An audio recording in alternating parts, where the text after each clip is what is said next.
Did you know that the average cost of student lunch at school is $2.57? But our lunch for our kids is $3.10. It doesn't look like much, but this little bit of clutter has started a domino effect that causes me to let my kids buy lunch at school far more often than I need to, especially because I have all of the supplies at home.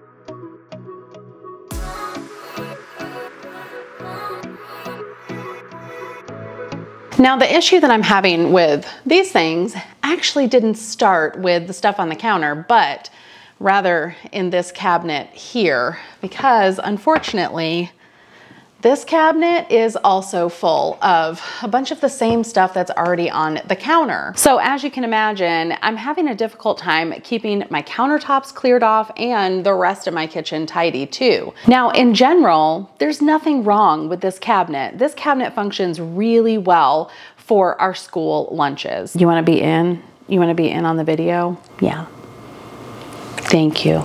Okay. Go lay down. He just can't help himself. Now this seems like an easy enough fix. Our kids needed new lunch boxes and I had kind of been trying to implement some new lunch solutions for them. Show of hands in the comment if you too have no idea what to send your kids for lunch for school. The system that we use to store all of these things doesn't actually have to be as difficult as figuring out whether or not you can make those little sandwiches look like butterflies. And I have all of these lunch boxes and they don't, I don't know, it's hard to tell on camera. They don't look like they're in that bad of shape, but they're pretty gross.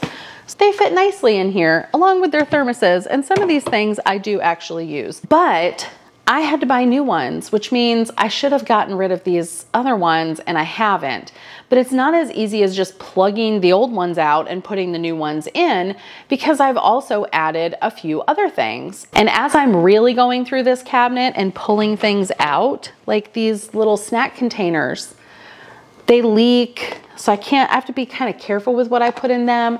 They don't fit great in the lunch boxes, but I hung on to them because they work for some things. And as I was experimenting with things for our kids for lunches, I wanted to hang on to these. In a previous video, we talked about these wonderful personalized items. And of course, I have thermoses upon thermoses. This poor guy, he's been around for a while. And then I have this really nifty box.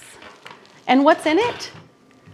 Oh, you know, extra straws for thermoses and the bottom of a water bottle, of which we do not have a lid for. Oh, and an extra straw for a thermos we don't actually even have anymore. So I have all of this great structure, but I'm not really using it the way that I should be. Oh, and in the back here, I also have this magical little creation. This is something I actually do use at least 3 times a week for my kids. More thermoses. Oh, a stray resealable bag. Also a newer product.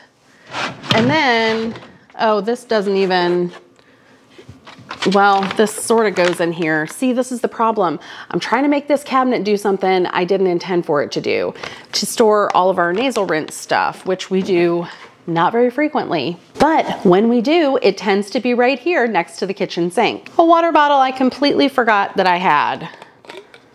Interesting. So as you can see, I have all of these things out of here now. And thankfully, my cabinet is empty. But if I was just going to clean this cabinet out to throw the new stuff in, this video would be pretty short and sort of boring. It's important that we talk about the domino effect that this problem, this like mass of stuff, has caused in this house. So this small disorganization in my kitchen has 3 little dominoes, if you would.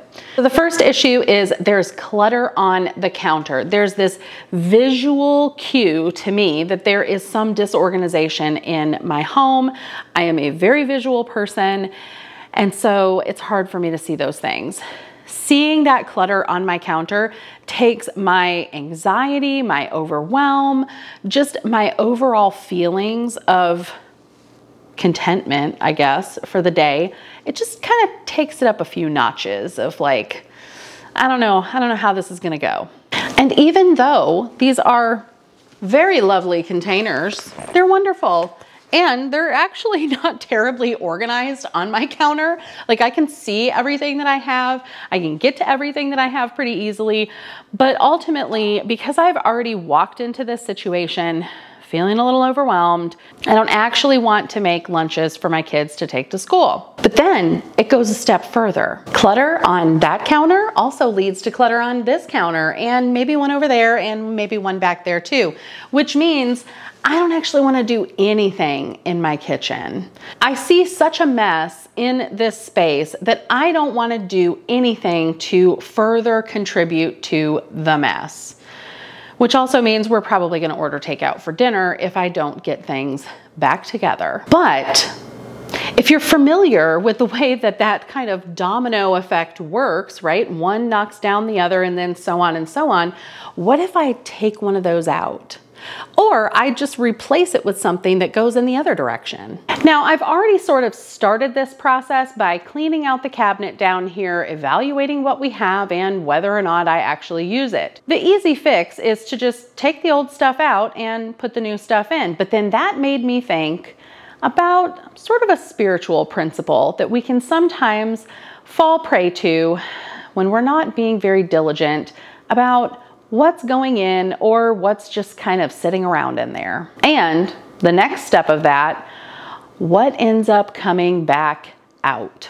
So before we reorganize this cabinet, let's talk a little bit about our own spiritual clutter. Let's look at John chapter 14, verses 13 and 14. Whatever you ask in my name, this I will do, that the Father may be glorified in the Son. If you ask anything in my name, I will do it. So there's a fairly good chance that you have heard the prosperity gospel version of this verse that says, you know, if I ask Jesus to give me a Lamborghini, if I ask him enough times, if I pray without ceasing, if I ask and keep on asking, I will eventually wake up in the morning and find one in my driveway. Not exactly the best interpretation of this verse. And don't worry, we're going to tie this back to a kitchen cabinet and what's in it and what's coming out of it. So hang with me here. We really need to look at the few verses before that to get some context. So verse 12 says, "Truly, truly, I say to you, whoever believes in me will also do the works that I do. And greater works than these will he do, because I am going to the Father." Go back even a little further. Verse 11, "Believe me that I am in the Father and the Father is in me, or else believe on account of the works themselves." Do you see where this is going? Up until we get to that point in verse 13, Jesus is really talking about the alignment between himself and the Father, meaning they are so intricately entwined together that the things that the Father does, Jesus does. The things that the Father thinks, Jesus thinks. There is an alignment there, and they become one. And by the time we get to verse 13, Jesus is giving us the application that we too can become more rightly and more intricately aligned with God. And so when we are praying for these things and we're asking for these things, because we are more rightly aligned with God's will, we begin to desire the things that Jesus would desire. We begin to ask for the things that are rightly aligned with God's will. Essentially, it becomes the same domino effect that we were talking about with school lunch supplies. We line all these little things up and we want them to go a certain way, and we push the dominoes over and they all fall in line. But if we're lining them up in the wrong way, if we're asking something to do something that it just simply cannot do, expecting an outcome, we probably aren't going to get that outcome. But when we take out more and more of the stuff that's just not functioning very well, it's just not really aligned with God's will. When we start removing those things and clearing room out for the new things, the good things, the things that are pushing us closer to being in alignment with God's will, we start to see the domino effect going, but in a different direction, a more positive direction. The stuff on the countertop is not nearly as overwhelming as I feel like it is in the moment.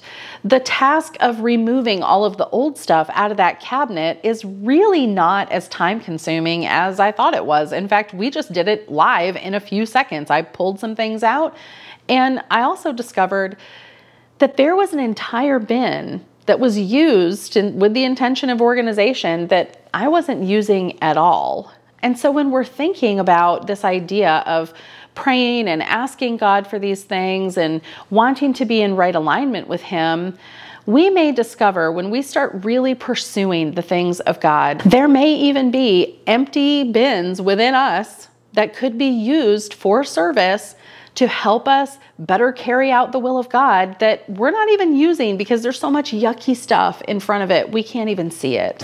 So this bin that has, oh, that was loud, I'm sorry. So this bin that has some things in it that are just not very useful anymore. I mean, this, I don't know. I don't know if this will fit in my son's new thermos. We'll have to try that. But these things that, like, this doesn't have a lid anymore.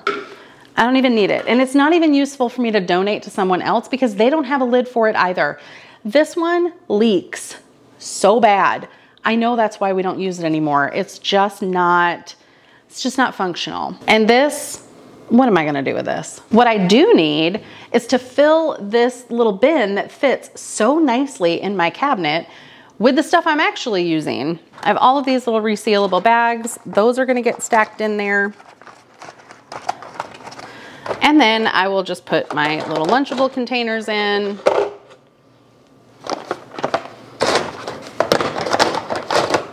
And everything fits. This still fits here.